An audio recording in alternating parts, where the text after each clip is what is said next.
The date was March 3rd, 1876. A quiet, peaceful day in a small town in Bath County, Kentucky. There wasn't a single cloud in the sky. The sun was shining bright, and a gentle breeze was blowing. Mrs. Crouch was sitting in her yard, minding her own business.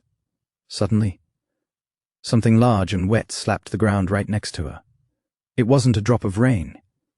Mrs. Crouch looked down in confusion, and what she saw was a fresh piece of meat. Before she could even process what was happening, the sky literally opened up, and tons of fresh meat started pouring down from above. Yes, you heard that right. For several minutes it did not rain water. It rained raw meat. When the shower finally stopped, the entire town rushed into the streets. The scene looked like something out of a horror movie.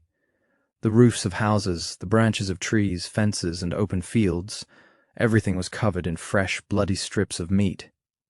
The pieces ranged from the size of a snowflake to a large hand. The townsfolk were terrified. Was this a punishment from God, or a warning of an approaching apocalypse? Right in the middle of this chaos, one of the wildest and most disgusting moments in history took place. Two brave locals, one an experienced hunter and the other a professional butcher, walked up to the mysterious meat. There was only one way to figure out what kind of animal it came from. They had to taste it. The two men picked up the meat from the ground, put it in their mouths, and started chewing. The hunter swore it tasted exactly like bear meat. The butcher insisted it was deer. But both men were completely wrong.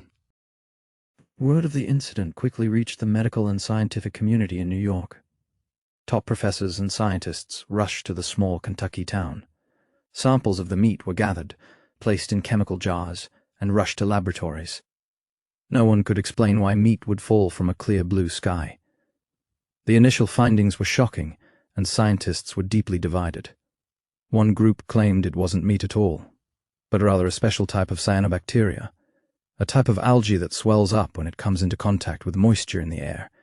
However, as microscopic analysis went deeper, the grim truth emerged. Dr. Alan MacLean Hamilton examined the samples and was horrified. This was no plant. These tissues belonged to the lungs and cartilage of a real living creature. Paralyzed with confusion, the scientific world ran out of theory. There were no airplanes in the sky, and technology was nowhere near that level. The idea of an animal just exploding in mid-air made no sense. After years of intense debate, scientists finally proposed the most widely accepted and stomach-turning theory to date: the vulture vomit theory. The massive turkey vultures living in Kentucky were known to gorge themselves on prey, swallowing huge chunks of meat at once. These birds have a very strange survival mechanism. When they are startled, or when they suddenly become too heavy to fly, they immediately throw up everything in their stomachs to lighten their weight. Scientists believe that thousands of feet above the clouds, a massive flock of vultures was flying right over the town. They had likely just feasted. Something panicked one of the birds, causing it to vomit. This triggered a chain reaction, and the entire flock threw up hundreds of pounds of fresh meat all at once, while down below, a completely clueless Mrs. Crouch was just sitting in her yard. This bizarre event from 1876 remains in the history books as the Kentucky meat shower. While the vulture theory sounds logical, how tons of meat could spread so perfectly across such a wide area still remains a mystery.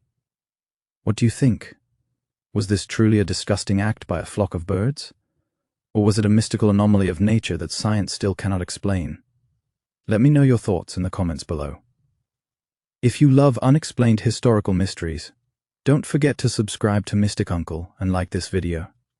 See you in the next mystery.